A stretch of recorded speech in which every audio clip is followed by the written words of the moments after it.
Hello प्यारे दोस्तों। अध्यापक पात्रता परीक्षा 2025 के बाल विकास एवं शिक्षण विधि के क्रम में आज हम जो टॉपिक पढ़ने जा रहे हैं अधिगम के प्रमुख सिद्धांत व कक्षा शिक्षण में इनकी व्यवहारिक उपयोगिता टॉपिक को पढ़ेंगे, जो आपके परीक्षा की दृष्टि से बहुत ही महत्वपूर्ण है। आप इस वीडियो को पूरा देखिए, आराम से समझिए और साथ ही साथ अगर आप चैनल पर नए आए हों प्लीज़ चैनल को सब्सक्राइब कर लीजिए और पूरा आप बाल विकास सिलेबस के अकॉर्डिंग पढ़ने के लिए चैनल को सब्सक्राइब करने के बाद प्लेलिस्ट में आप जाएंगे, वहां टॉपिक वाइज आपका सभी वीडियो आपको मिल जाएंगे। तो बच्चों, देर ना करते हुए हम जो है इसी टॉपिक में क्या है, इस अधिगम की प्रमुख सिद्धांत व कक्षा शिक्षण में इनकी व्यवहारिक उपयोगिता में क्या कौन कौन टॉपिक पढ़ेंगे उस पर चर्चा हो जाए एक बार। जैसे थॉर्नडाइक का प्रयास एवं त्रुटि का सिद्धांत, पहलाव का संबंध प्रतिक्रिया का सिद्धांत, स्किनर का क्रिया प्रसूत अधिगम का सिद्धांत, कोहलर का सूझ या अंतर्दृष्टि का सिद्धांत, पियाजे का सिद्धांत, पेवस्की का सिद्धांत, ब्रूनर का सिद्धांत, हम लोग इन सब सिद्धांतों पर चर्चा करेंगे। तो बच्चों, देर ना करते हुए हम अपने टॉपिक को शुरू करते हैं। देखिए, व्यक्ति अपने जीवन में कई विधियों से सीखता है। मनोवैज्ञानिकों ने इसे कई प्रकार से विभाजित किया है। हिलगार्ड ने अपनी पुस्तक 10 से भी अधिक सीखने के सिद्धांत का वर्णन किया है। इस संबंध में यह निश्चय करना कठिन है कि कौन सा सिद्धांत ठीक है और कौन सा गलत है। हिलगार्ड ने अपनी पुस्तक में 10 सीखने की विधियों की चर्चा किया है। देखिए, सिद्धांत ना तो ठीक होते हैं ना गलत, वे विशेष कार्यों के लिए कम या अधिक लाभप्रद होते हैं। सीखने या अधिगम के कुछ मुख्य सिद्धांत। थॉर्नडाइक के सीखने का सिद्धांत या इसे प्रयत्न या भूल का भी सिद्धांत कहते हैं, या इसी को प्रयास या त्रुटि का भी सिद्धांत कहते हैं। देखिए, थॉर्नडाइक के सीखने के सिद्धांत को प्रयत्न या भूल या इसे प्रयास व त्रुटि का सिद्धांत भी कहते हैं।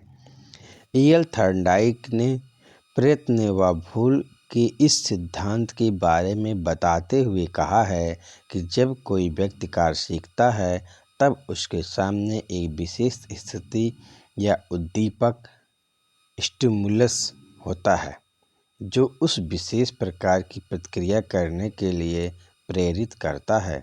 इस प्रकार एक विशिष्ट उद्दीपक का एक विशिष्ट अनुक्रिया से संबंध स्थापित हो जाता है, तो उस उद्दीपक अनुक्रिया संबंध कहते हैं। उसे उद्दीपक अनुक्रिया संबंध कहते हैं।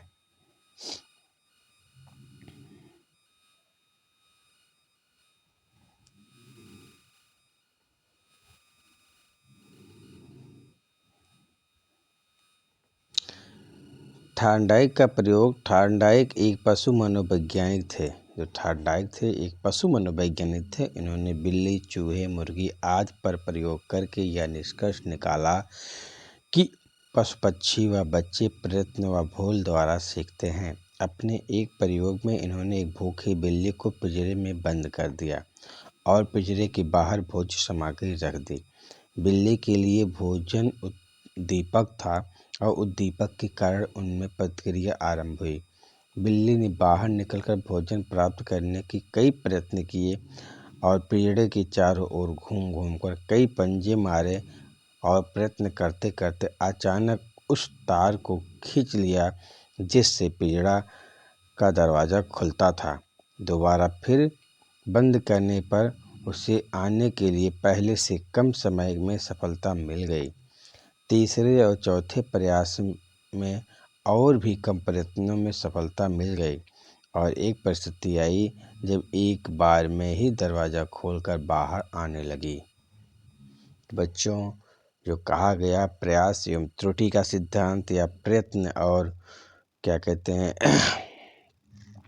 भूल का सिद्धांत, या थॉर्नडाइक ने एक सिद्ध किया है कि अगर कोई कार्य आप गलतीवश या प्रयासवश बार बार कर रहे हैं और वो चीज़ आपको नहीं आ रहा है, आपको आएगा, बहुत समय के बाद आएगा, लेकिन फिर उसी को बार बार आप प्रयास करेंगे तो पहले की तुलना में आपको कम समय में वो चीज़ प्राप्त हो जाएगा। जैसे यहाँ बिल्ली को भोजन, क्योंकि भोजन वो उद्दीपक का कार्य कर रहा था, भोजन को देखते ही बिल्ली छपटनाने लगती थी, पंजा मारने लगती थी, पूरे पेड़ में पंजा मारना शुरू कर दी और उस दरवाजे के पास पंजा लगा, उसमें एक पिन था जिसको खींच ली, गिर गया और दरवाज़ा खुल गया, वह बिल्ली खा ली। लेकिन फिर बार वो समझ गई कि चारों ओर पंजा मारने से नहीं, फ्रंट जहाँ दरवाज़ा उसके पास पंजा मारती थी, बाद में वो सीख गई और तुरंत खोल के जा कर के अपना और भोजन प्राप्त कर लेते थे।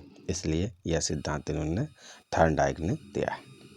अब देखिए आगे क्या है। इसी प्रकार मैकडॉगल मनोवैज्ञानिक ने कई प्रयोग किए और यह सिद्ध कर दिया कि पशु या मनुष्य जितनी बार प्रयत्न करता है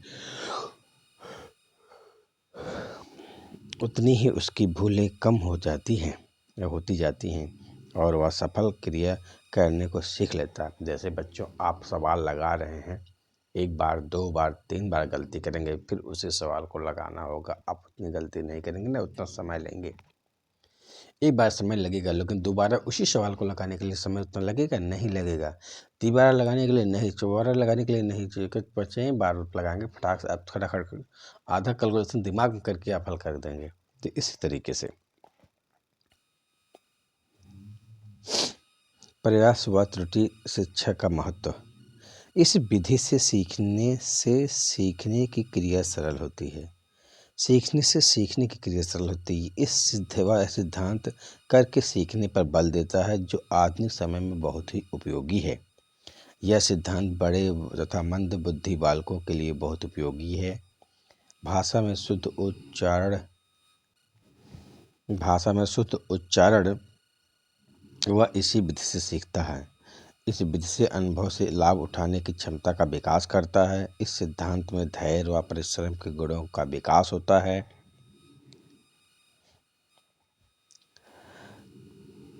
चलना, साइकिल चलाना, गणित के प्रश्न हल करना, कलाकृतियाँ बनाना आदि सभी इस सिद्धांत का विशेष महत्व है।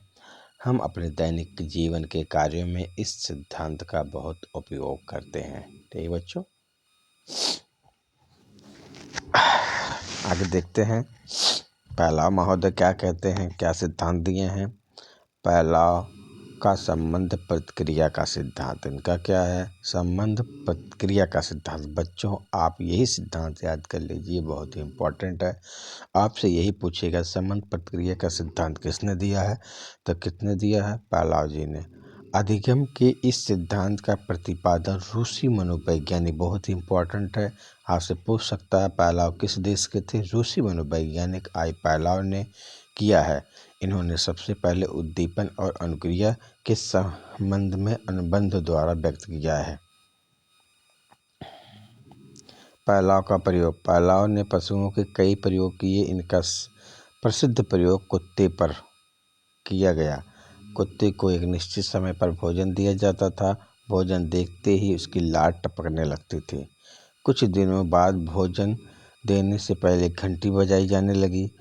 उन्होंने स्वाभाविक उद्दीपनों को भोजन की घंटी बजने के कृत्रिम उद्दीपन से जोड़ दिया, जिसके फलस्वरूप कुत्ता लार टपकाता था। इसके बाद उसने कुत्ते को भोजन न देकर केवल घंटी बजाई।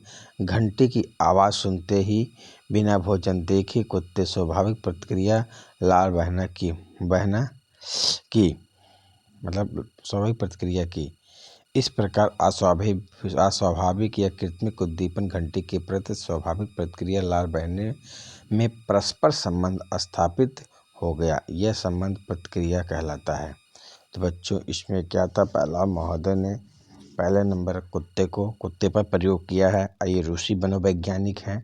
इन्होंने कुत्तों पर करके क्या सिद्ध किया कि अगर कुत्तों को क्या है, पहले नंबर उसको खाना देते थे, खाना दिखाते थे तो वो कुत्ता लार टपकाने लगता था और फिर खाने के लिए दे दिए। कुछ समय तक यदि किए, इसके बाद उन्होंने एक घंटी बजाना शुरू कर दिया। जब घंटी बजाते तब कुत्ते को क्या करते, खाना देते, तो वो टाइम बंद गया। जब घंटी बजाते खाना नहीं दिए तब भी उसका लार टपकाना एक स्वाभाविक चीज हो गया। ठीक है। अब क्या है, यहाँ पे भोजन स्वाभाविक उद्दीपन है, लार निकलना स्वाभाविक प्रक्रिया है। भोजन स्वाभाविक उद्दीपन, घंटी की आवाज़ कृत्रिम उद्दीपन, लार निकलना स्वाभाविक प्रतिक्रिया हो गया। घंटी की आवाज़ केवल कृत्रिम उद्दीपन है, लार निकलना स्वाभाविक प्रतिक्रिया हो गया। फिर पहले जो है, बाद में उन्होंने खाना ही नहीं दिया, केवल घंटी बजा दिया तो उस कुत्तों का लार निकलना टपकना शुरू हो गया। जो ये जो है आपका कृत्रिम उद्दीपनों से उनका जो है उसका संबंध हो गया।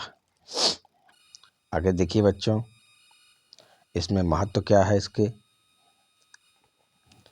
संबंध प्रतिक्रिया सिद्धांत का शिक्षा में महत्व। यह सीखने की स्वाभाविक विधि है।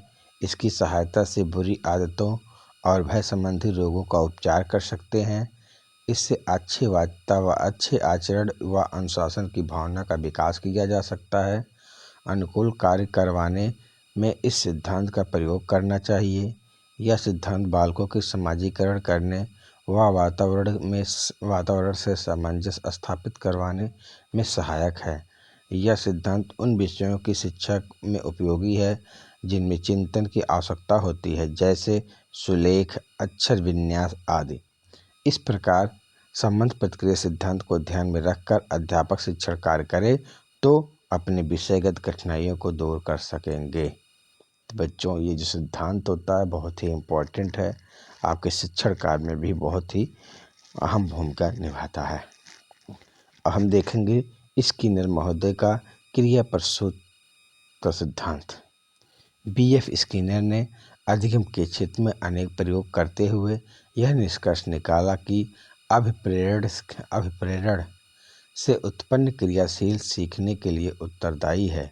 उन्होंने 2 प्रकार की क्रियाओं पर प्रकाश डाला, क्रिया प्रसूत व उद्दीपन प्रसूत। जो क्रियाएं उद्दीपन के द्वारा होती थी वो उद्दीपन आधारित होती हैं। क्रिया प्रसूत का संबंध किसी ज्ञात उद्दीपन से न होकर उत्तेजना से होता था। स्किनर महोदय का प्रयोग चूहों पर किया, जिससे लीवर वाला बॉक्स स्किनर बॉक्स बनवाया।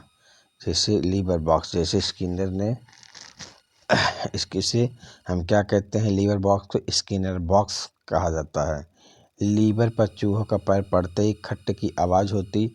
ऐसी ध्वनि को सुनकर चूहा आगे बढ़ता और उसे प्याले में भोजन मिला। यह भोजन चूहे का प्रबलन कार्य करता था। चूहा भूखा होने पर प्ररोदित होता और लीवर को दबाता। इन प्रयोगों में जब प्राणी स्वयं को वांछित व्यवहार करता तो व्यवहार के परिणाम स्वरूप उसे पुरस्कार प्राप्त होता है। अन्य व्यवहारों के करने पर उसे सफलता प्राप्त नहीं होती, वह पुरस्कृत व्यवहार आसानी से सीख लेता। जैसे क्या है, अगर कोई कार्य दिया जाए, आपको करने पर आपको पुरस्कार दिया जाए, आपको पुरस्कृत कर दिया जाए तो उससे आपका मनोबल बढ़ जाता है, आप में मोटिवेशन आ जाता है और फिर आप उस कार्य को और मनोयोग से करते हैं। उसी तरीके से यहाँ जो चूहा का था, इसकी एक स्किनर बॉक्स बनवाया गया। उस बॉक्स में एक बटन था, अगर चूहे का उस पर पैर पड़ जाता तो खट की आवाज़ आता और उसे प्याले में कुछ न कुछ खाने को मिल जाता। ठीक है। सभी व्यवहार में से वांछित व्यवहार का चयन ही सीखना है। यह निष्कर्ष यह है कि यदि क्रिया के बाद कोई बल प्रदान करने वाला उद्दीपन मिलता है तो उस क्रिया की शक्ति में वृद्धि होती है। स्किनर के मत में प्रत्येक पुनर्बलन अनुक्रिया को करने के लिए प्रेरित करता है। क्रिया प्रसूत अनुबंध में शिक्षा का महत्व, importance of operant conditioning in education. इसका प्रयोग बालकों के शब्द भंडार में वृद्धि के लिए किया जाता है।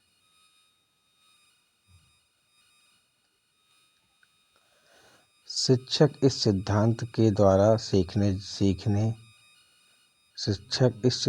के द्वारा सीखे जाने व्यवहार को स्वरूप प्रदान करता है। वह उद्दीपन पर नियंत्रण करके वांछित व्यवहार का सृजन कर सकते हैं। इस सिद्धांत में सीखी जाने वाली क्रिया को छोटे छोटे पदों में विभाजित किया जाता है। शिक्षा में इस विधि का प्रयोग करके सीखने में गति और सफलता दोनों मिलती है। स्किनर का मत है, जब भी कार्य में सफलता मिलती है तो संतोष प्राप्त होता है। यह संतोष क्रिया को बल प्रदान करता है। इसमें पुनर्बलन को बल मिलता है। अधिकाधिक अभ्यास द्वारा क्रिया को बल मिलता है।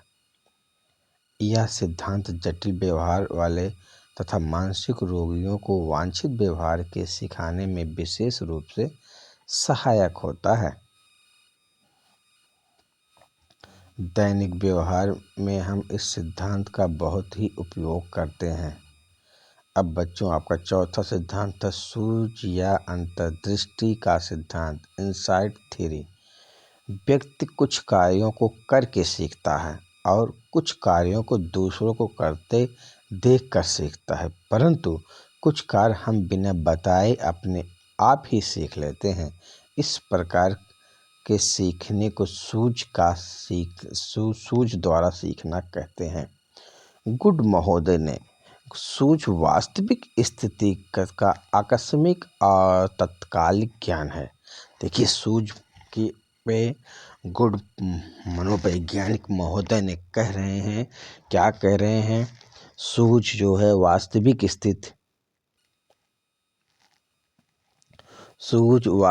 स्थिति का आकस्मिक तथा तत्कालिक ज्ञान है। सूझ के सिद्धांत के प्रतिपादक जर्मनी के गेस्टाल्टवादी हैं। इसलिए काफ्का या कोहलर वर्दमायर के सिद्धांत को गेस्टाल्टवादी सिद्धांत भी कहते हैं। इसको कोहलर के अनुसार किसी समस्या के आने पर व्यक्ति को अपनी मानसिक शक्ति द्वारा पूर्ण परिस्थिति का बोध हो जाता है और सूझ द्वारा अचानक उसका हल निकल आता है।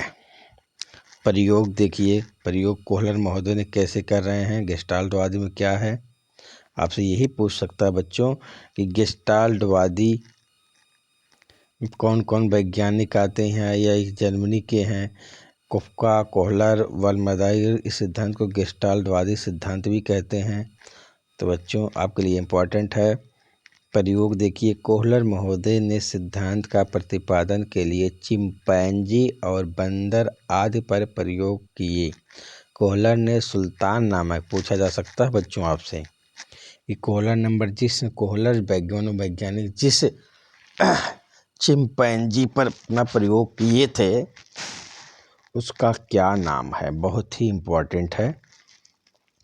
तो बच्चों, उसका नाम सुल्तान नामक एक चिंपैंजी पर प्रयोग किया। चिंपैंजी को उसने पिंजड़े में बंद कर दिया और पिंजड़े की छत से केला लटका दिए। पिंजड़े के अंदर 2 छड़ियाँ, एक छोटी व एक बड़ी, रख दी गई जो एक दूसरे से जोड़ी जा सकती थी। चिंपैंजी ने बारी बारी से छड़ियों द्वारा केलों को गिराने का प्रयास किया, परंतु असफल रहा और निराश होकर बैठ गया। परंतु केलों को प्राप्त करने की समस्या मन में बनी रही। फिर वो जो छड़ियों से खेलने लगा। अचानक छड़ियाँ एक दूसरे में घुस गई और जुड़ते ही उसने सूझ उत्पन्न हो गई और दोनों छड़ियों को जोड़कर केलों को गिराने में सफल हो गया। दूसरी बार वैसा ही समस्या आने पर एक ही बार में हल निकालने में वो क्या हो गया बच्चों, सफल हो गया। विशेषताएं क्या है, सूझ अचानक होती है।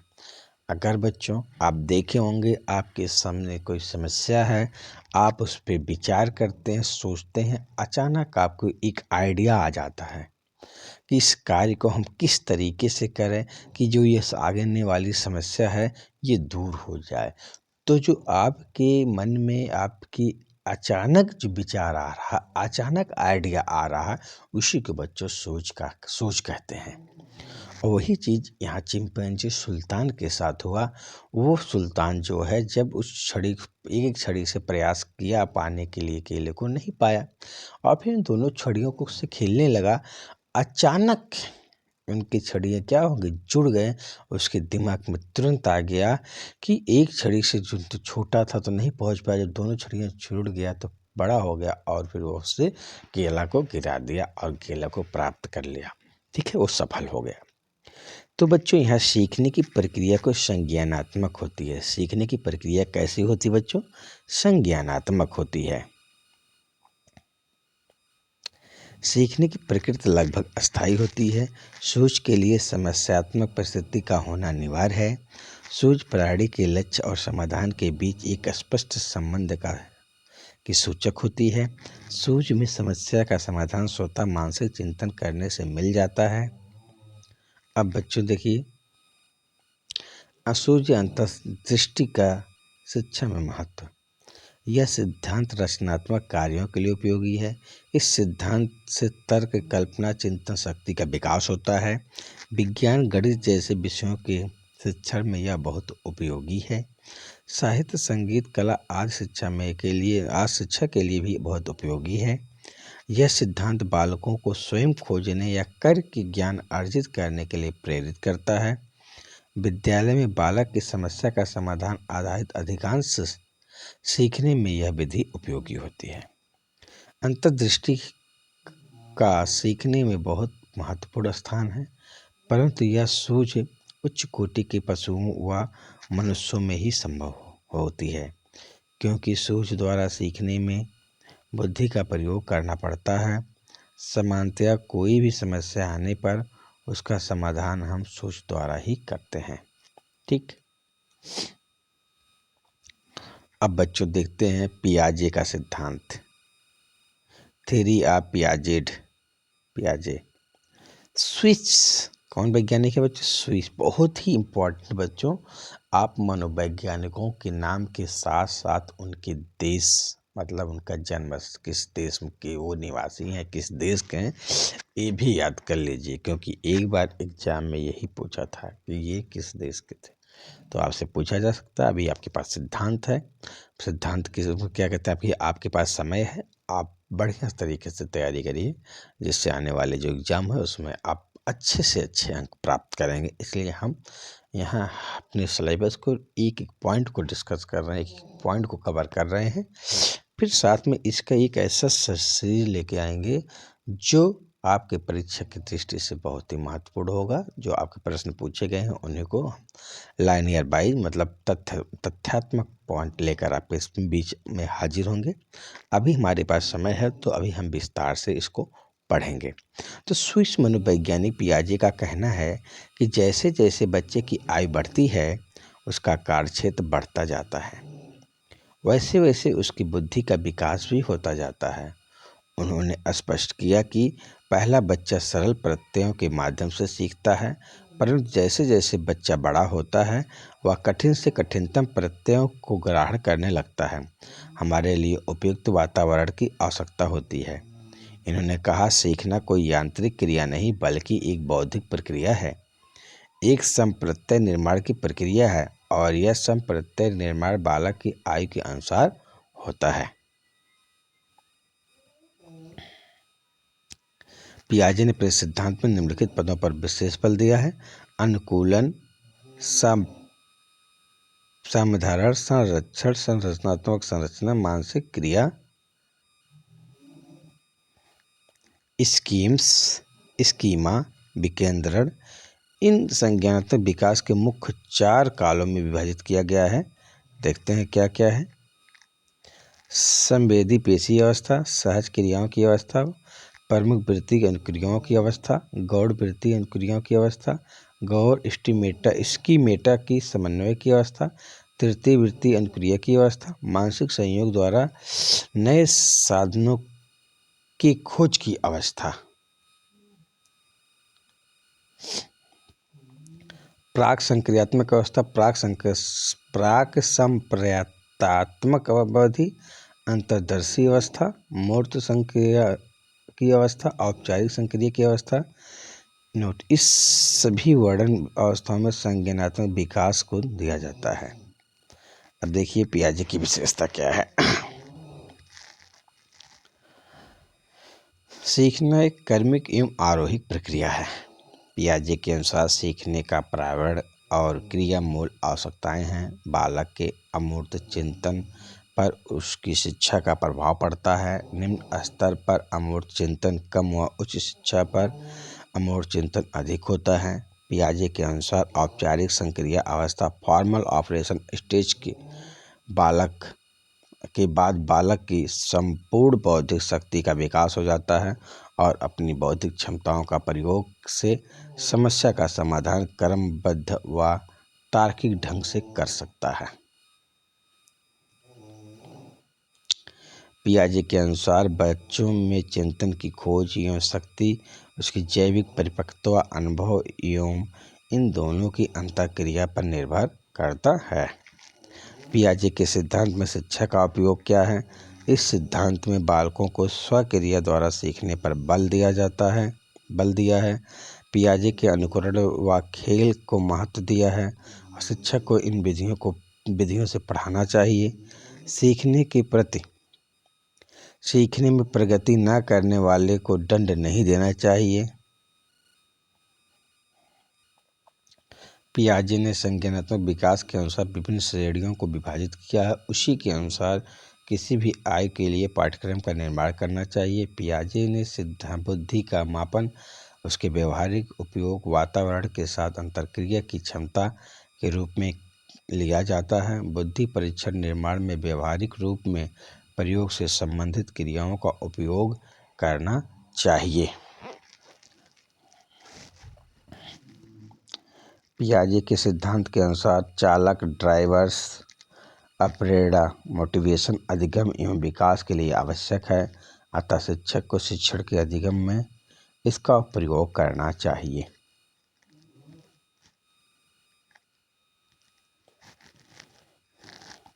पियाजे के अनुसार सीखना बालक के स्वयं और उसके पर्यावरण से अंतःक्रिया के फलस्वरूप होता है। अतः शिक्षकों को, अभिभावकों को बालक के लिए उचित मार्गदर्शन करना चाहिए। इस प्रकार पियाजे के सिद्धांत शिक्षा में बहुत ही महत्वपूर्ण रोल निभाता है। अब बच्चों एक अब सिद्धांत और व्यवस्थी का सिद्धांत, प्रिंसिपल ऑफ व्योगास्की 1896 से 1934 ने संज्ञानात्मक विकास में सामाजिक अंतःक्रिया पर अधिक बल दिया है और कहा कि समुदाय का सीखने में बहुत महत्व है। सामाजिक सीखने में सोशल लर्निंग की प्रक्रिया विकास के पहले ही आरंभ हो जाती है। व्यक्तिगत विकास को भी सामाजिक विकास के बिना नहीं समझा जा सकता। व्यक्ति की उच्च मानसिक प्रक्रिया, हायर मेंटल प्रोसेस की उत्पत्ति, वर्जिन भी सामाजिक प्रक्रिया होती है।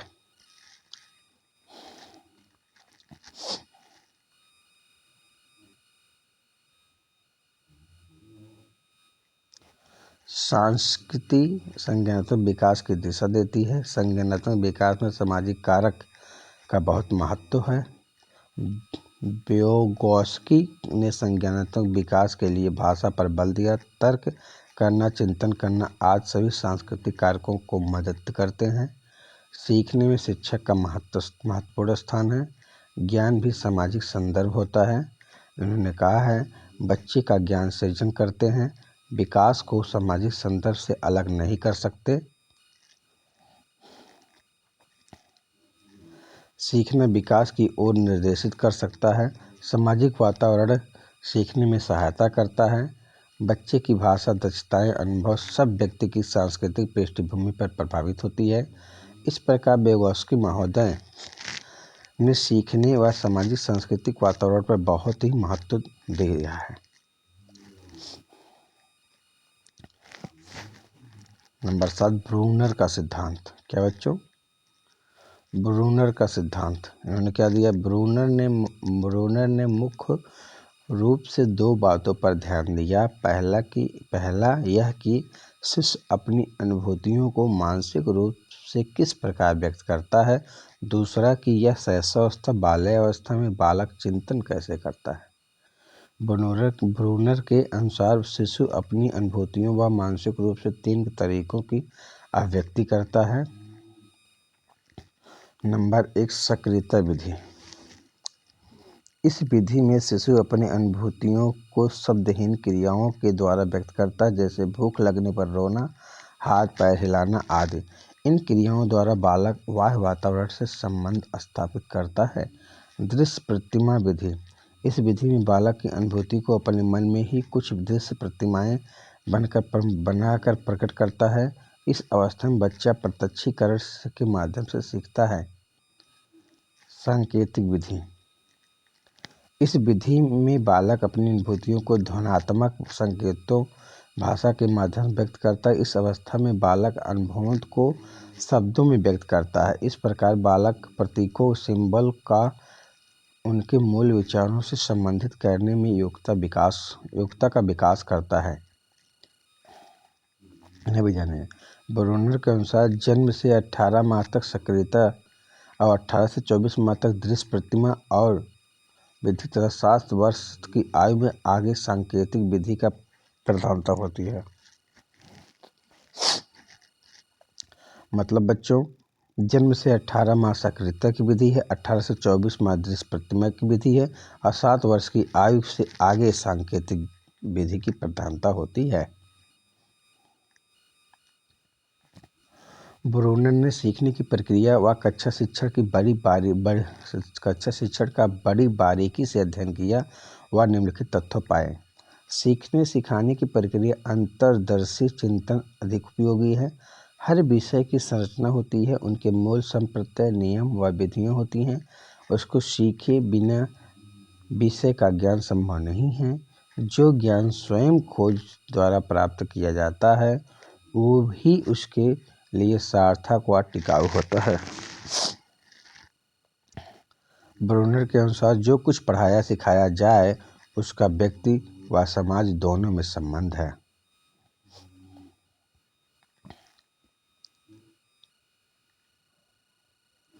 इस प्रकार ब्रूनर ने 2 प्रकार की संबद्धता पर बल दिया है, व्यक्तिगत संबद्धता और सामाजिक संबद्धता। ब्रूनर के अनुसार पाठ्यक्रम तैयार करके बच्चों को सीखने के लिए तत्पर करें। सीखने की परिस्थिति में बच्चे सक्रिय रूप भाग लें। ब्रूनर के सिद्धांत की विशेषताएं। ब्रूनर का सिद्धांत बालक के पूर्व अनुभव तथा नए विषय वस्तु में समन्वय के लिए अनुकूल वातावरण तैयार करने पर बल देता है। विषय वस्तु की संरचना ऐसी हो कि बच्चे सुगमता और सरलता से सीख सकें। इस सिद्धांत के अनुसार विषय वस्तु जो सिखाई जानी है ऐसे अनुक्रम व बारंबारता से प्रस्तुत की जाए जिससे बच्चे तार्किक ढंग से एवं अपनी कठिनाई स्तर के अनुसार सीखते हैं। यह सिद्धांत सीखने में पुनर्बलन, पुरस्कार व दंड आदि पर बल देता है। इस सिद्धांत के अनुसार शिक्षा बालक में व्यक्तिगत व सामाजिक दोनों गुणों का विकास करती है।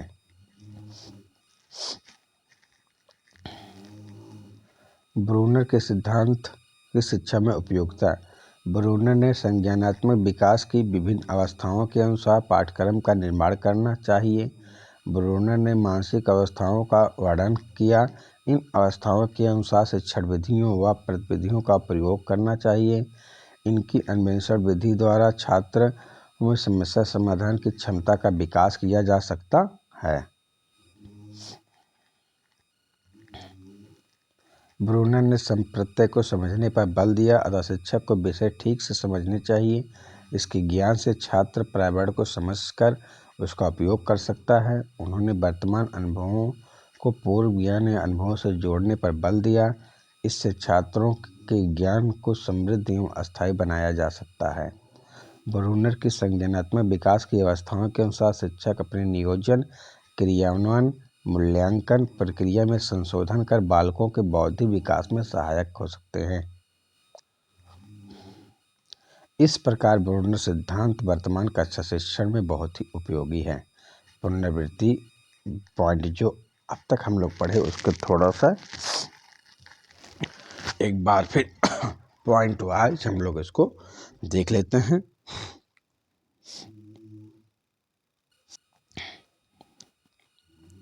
सिद्धांत ज्ञान के क्षेत्र में पहुंचने का साधन है। सीखने के विभिन्न सिद्धांतों का प्रतिपादन मनोवैज्ञानिकों द्वारा किया गया है। प्रयास एवं त्रुटि का सिद्धांत के प्रतिपादक थॉर्नडाइक महोदय। संबंध प्रतिक्रिया का सिद्धांत रूसी मनोवैज्ञानिक थे E.L. पैलाउद ने। सूच का सिद्धांत में सीखना अचानक होता है। पियाजे व ब्रूनर ने सीखने में संज्ञानात्मक सिद्धांत का प्रतिपादन किया है। और